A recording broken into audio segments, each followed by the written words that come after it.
Le nom qui revenait le plus souvent était celui de Dan Harmon. Nous avions aussi une informatrice qui avouait avoir déjà participé au trafic de la drogue. Elle nous a raconté qu'elle était allée ramasser un paquet de cocaïne près de l'endroit en question. Elle avait aussi témoigné devant un grand jury fédéral qu'elle avait été la maîtresse de Dan Harmon alors qu'il était marié. Harmon, qui vient d'être élu procureur du district, apprend la teneur de l'enquête. Les médias commencent à recevoir de fausses informations pour discréditer Gene Duffy et son travail. Ceux qui ont lancé cette campagne pour me discréditer et dissoudre la commission étaient sous l'influence de Dan Harmon. À l'époque, c'était déjà indéniable que Dan Harmon était un joueur clé dans cette affaire de trafic de drogue. Au cours d'un revirement inattendu, Harmon fait face à son tour à des accusations. Harmon was released from federal custody yesterday while he awaits his trial. You may remember just last Thursday, Harmon was jailed after refusing to take drug tests. Harmon maintains his innocence and says he's a victim of government harassment. If they can stick some garbage like this on me, then every American better be scared to death. Pourquoi les Américains doivent-ils craindre le pire? Harmon est-il impliqué dans une opération illégale à plus grande échelle? Les activités de Barry Seal nous éclairent sur la signification réelle des paroles de Dan Harmon. Depuis 1985, Barry Seal passe son temps à se battre contre toutes sortes d'accusations. Malgré tout, il gagne tellement d'argent grâce à son association avec Pablo Escobar, Carlos Leder et le cartel de Medellín que ses dépôts quotidiens à la banque excèdent souvent 50 000 $. Certains fonctionnaires croient que les actifs cachés et déclarés de Barry Seal sont de l'ordre d'environ 5 milliards $. Mais l'atout le plus important de Seal est son habileté à opérer en marge de la loi. Louis Anglesby, un jeune avocat de bâton rouge, représente Barry Seal dans ses nombreux démêlés avec la justice. Ce que nous savons, c'est que Barry Seal a probablement commis plusieurs crimes. Il était recherché pour plusieurs affaires et il a été condamné à 2 reprises. Cependant, quand il est sorti de prison, il a fait des choses que le gouvernement ne pouvait pas se permettre. Grâce à lui, on a pu arrêter des gens très dangereux, de très grands criminels qui étaient recherchés partout sur la planète. L'administration Reagan a toujours de la difficulté à convaincre les Américains et le Congrès de financer les Contras dans leur lutte contre le gouvernement sandiniste au Nicaragua. The Soviets and Sandinistas must not be permitted to crush freedom in Central America and threaten our own security on our own doorstep. Now the Congress must decide where it stands. So tonight, I ask you to do what you've done so often in the past. Get in touch with your representatives and senators and urge them to vote yes. Tell them to help the freedom fighters. Help us prevent a communist takeover of Central America. La ferveur anticommuniste de Reagan sauvera Barry Seal. Après plusieurs tentatives pour l'inculper, il est arrêté pour avoir essayé de vendre pour 200 000 $ de drogue à Fort Lauderdale. Seal fait face à une sentence de 10 ans, mais il est remis en liberté sous caution.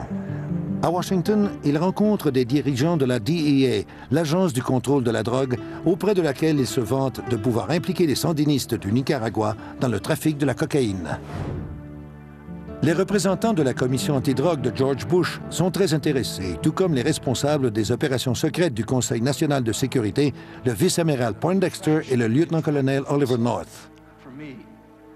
Quelques semaines avant d'être jugé, Barry Seal est libre de s'adonner encore une fois au trafic d'armes et de drogue. Il convainc même la CIA et la DEA de fournir une somme de 40 000 $ pour apporter des améliorations à son avion préféré, le C-123. Quand la CIA et Oliver North ont su que le coup monté par la DEA avait lieu au Nicaragua, ils ont voulu s'impliquer. Avec la bénédiction de la DEA et du Conseil national de sécurité, Barry Seal fait appel au cartel de Medellín et à Federico Vaughn, un agent secret de la CIA au Nicaragua. Ils organisent une livraison de drogue dans un aérodrome au Nicaragua. Les photographies que Seal prend deviennent d'une importance capitale quand Oliver North les montre au président. The Sandinistas have even involved themselves in the international drug trade. I know every American parent concerned about the drug problem will be outraged to learn that top Nicaraguan government officials are deeply involved in drug trafficking. This picture, secretly taken at a military airfield outside Managua, shows Federico Vaughn, a top aide to one of the 9 commandantes who rule Nicaragua, loading an aircraft with illegal narcotics bound for the United States. No, there seems to be no crime to which the Sandinistas will not stoop. This is an outlaw regime.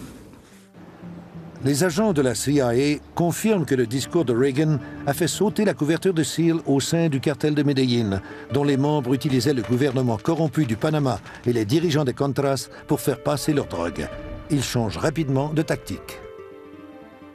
Le but d'Oliver North était de venir en aide aux Contras. C'était tout ce qui comptait.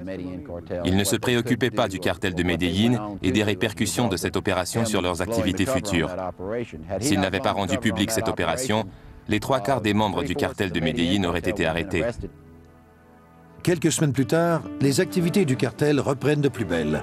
Les narcodollars continuent à financer le Fonds des combattants pour la liberté de Reagan, ce qui leur permet de commencer la construction d'un petit aéroport et d'un camp de base à Nella, près de Mina, pour y entraîner des Contras.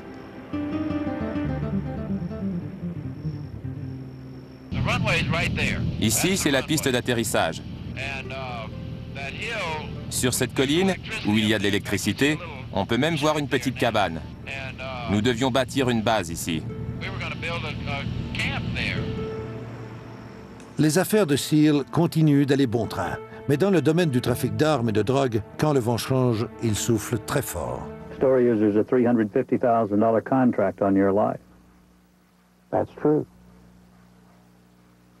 John, there's a risk in all covert operation work. There's a risk in everything that you do in this line of work. That's why the pay is so good.